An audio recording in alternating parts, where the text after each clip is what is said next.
Hey guys, so this is something I've been thinking about a lot lately. It's something that I've been wanting to record for a long time, and it's this idea of like a potential pro AI labor movement because it's this debate that's been going around forever where like is AI going to take our jobs? Is it going to, destroy everything that we've built? Is it going to destroy Earth? Is it going to, erase humanity? But most importantly in the next, let's say, year to 5 to 10 years is going to take our jobs, and we're already seeing layoffs in different sectors, in media, in tech, in all these like white collar jobs, which we didn't expect, right? I think a lot of people expected that automation would be what would kind of be disrupted first. And that is not what has happened, it turns out, right? With LLMs being kind of where a lot of the progress is being made, where intelligence is happening, that's impacting people who have jobs who are in the office, right? And so I think it's kind of interesting, and something in particular that really kind of inspired this thought for me is this kind of juxtaposition of two news items. But just before we do that, just want to show you something. Boom, I got a new camera over here. Maybe it's a little color uncorrected, but whatever. It's pretty cool. I got two cameras now. So there you go. We're getting a little fancy. Now, the two juxtaposed articles or news items that I was thinking about is this East Coast strike deal, right? Oops, we got an ad here. Boo, go away ad. With this East Coast strike deal, which of course the Biden administration helped to resolve about 2 months ago, but there was this East Coast strike, which in effect was a lot about automation, right? Among key issues that remains unresolved is automation that workers say will lead to job losses.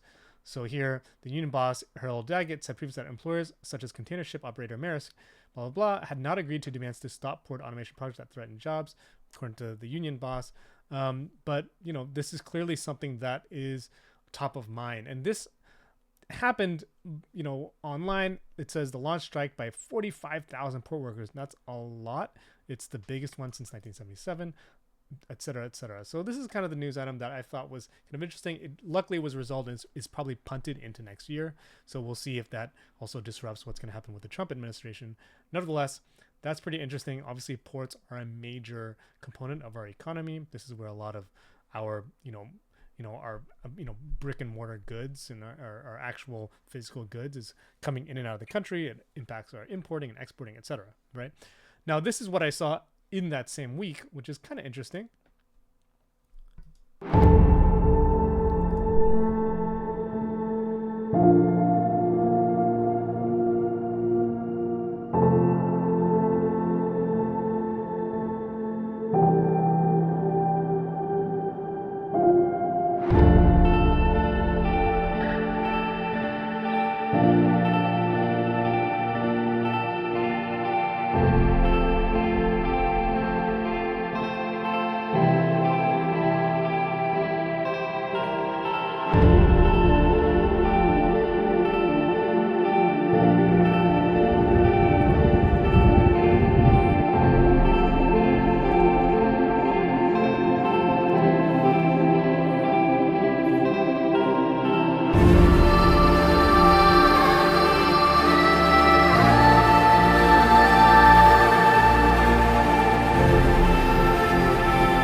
So there you go. Kind of a fascinating video, in my opinion, out of Guangzhou. This is a major port city in China, where we essentially have Chinese workers operating these like 6 or 7 panel screens, operating essentially a litany of robots to operate this port, right?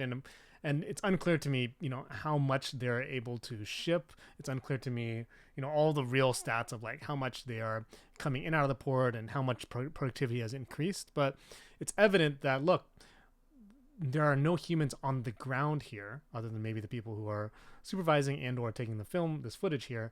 But it's like, what does this look like? let's say accelerated into 5 to 10 years from now, where we have even larger groups of people operating even larger groups of robotics and automation systems, and with potentially more coming in and out of this port, right? So like in a best case, bull case scenario for what we're looking at here, like does this look like a new world where the Chinese port authorities can be shipping more and more out of their port?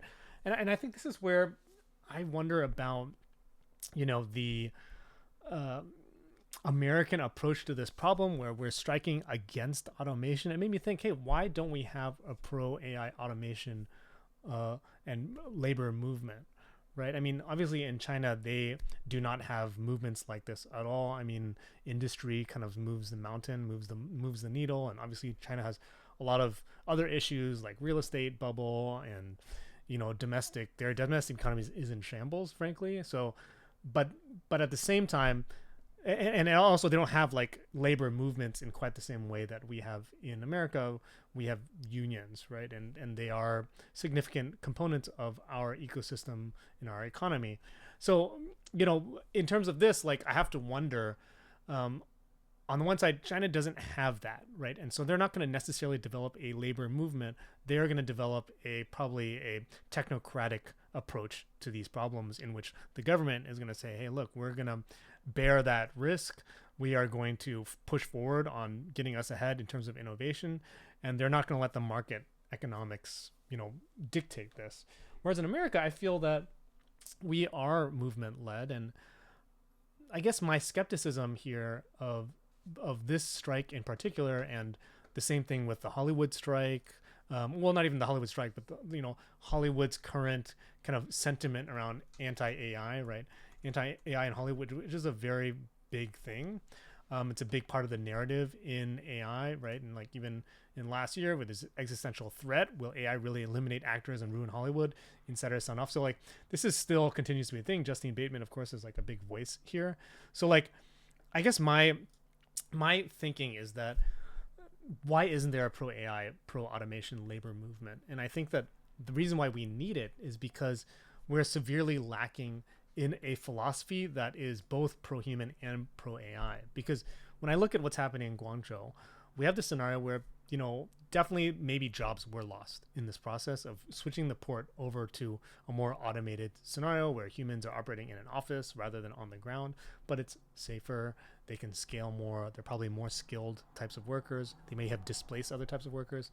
And this goes into the whole thing of like, you will not be replaced by AI, but you will be replaced by someone who is good at using AI, right? This is that whole narrative.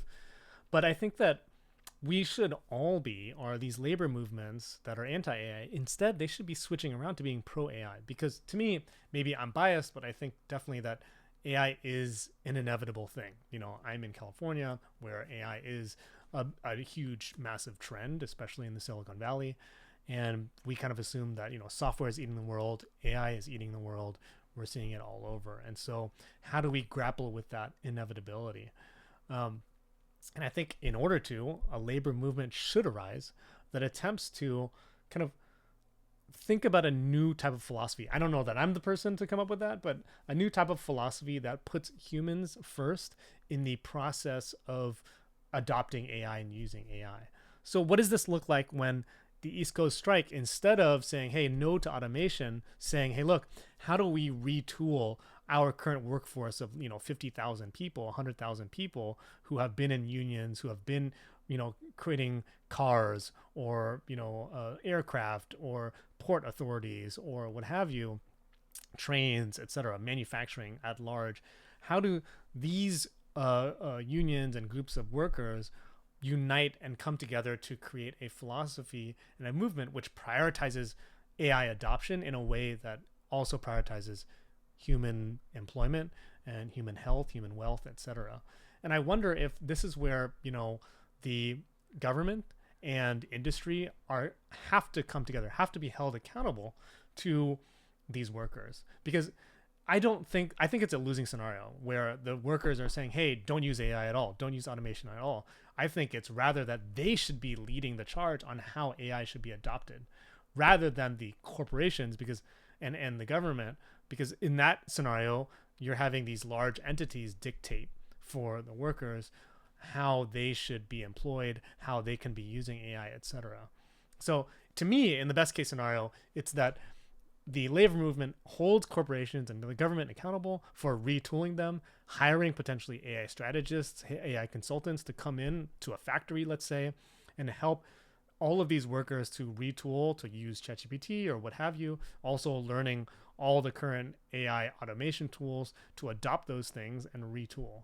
And what does a philosophy that puts that forward look like?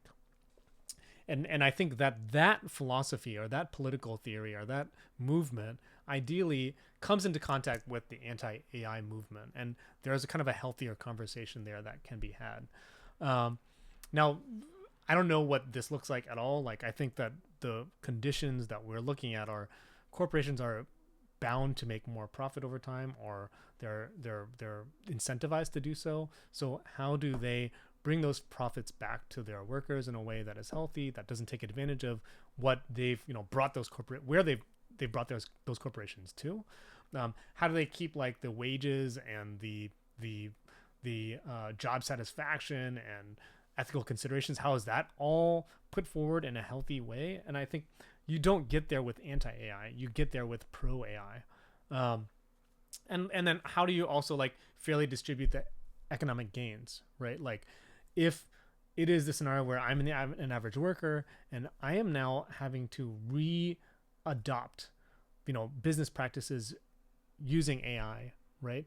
Isn't my knowledge of how, let's say, like I'm doing something in an automated workflow, a newly automated workflow, isn't that using my IP essentially? My labor becomes IP in a sense that then is being adopted with the AI. How is that monetized for me as the average worker, for the corporation as the user of AI or the adopter of AI? Like, all of that I feel that needs to be addressed. And long, like looking farther out, right? Like, how does this look with the collaboration between unions and tech companies and the manufacturing companies and the governments? Like, that all I think needs to be re-engineered for this era. And we're only talking about automation so far, right? And how does this look like in the AI scenario for white collar? This is like the big question that, I definitely don't have an answer to. I feel that, we have this scenario where pro AI, companies in tech especially are just kind of laying people off. And those people maybe are going on to create new companies, ideally, right? And this might get into this whole cottage industry conversation about, does AI create new jobs? And it's maybe a subject of another talk. But I think that's also where the kind of automation labor movement overlaps into the pro AI, pro LLM movement. Is like, we might have to be thinking about a scenario where you're using more LLMs, you're using more AI in your workplace. And as a result, you're also having to employ more people to do more, not necessarily to lay off to do less, right? So I think that's kind of where things get kind of dicey. It's unclear to me where that ends up. And in general, I think a pro-AI labor movement, both from the white-collar side and the blue-collar side, they need a new political philosophy looking way far into the future. Like, where does this all land in the far future? And how do we all kind of come up with a philosophy where we're integrating, a positive use of AI? I mean, obviously it's helping with productivity. It's helping the medical profession. It's helping things like this automation that we just saw. It's undeniable, at least to me, but we have to therefore grapple with the undeniability of it rather than resisting it. So anyway, that's kind of my soapbox on the matter. I'm still kind of thinking about it. Love to know what other folks are thinking about it. I may have rambled a little bit here and there, but I just wanted to get those thoughts out because I think it's something really pertinent. It's something that I wish I had an answer for. I wish we had kind of a philosophy that is kind of positive, that isn't just accelerationist, right? That has to be some kind of balanced perspective where it's like, how do we put the human first in the ecosystem where there's going to be massive job loss, there's going to be massive productivity gain, and there's going to be a huge transition from people who are not AI kind of first, not AI savvy, to a world where millions of people, billions of people are AI savvy. And we need multiple political philosophies to kind of grapple with that. So anyway, love to hear your thoughts out there in the internet, and let me know. Just put some comments down there, and we'll, I'll make some new videos based on that. So thanks, guys.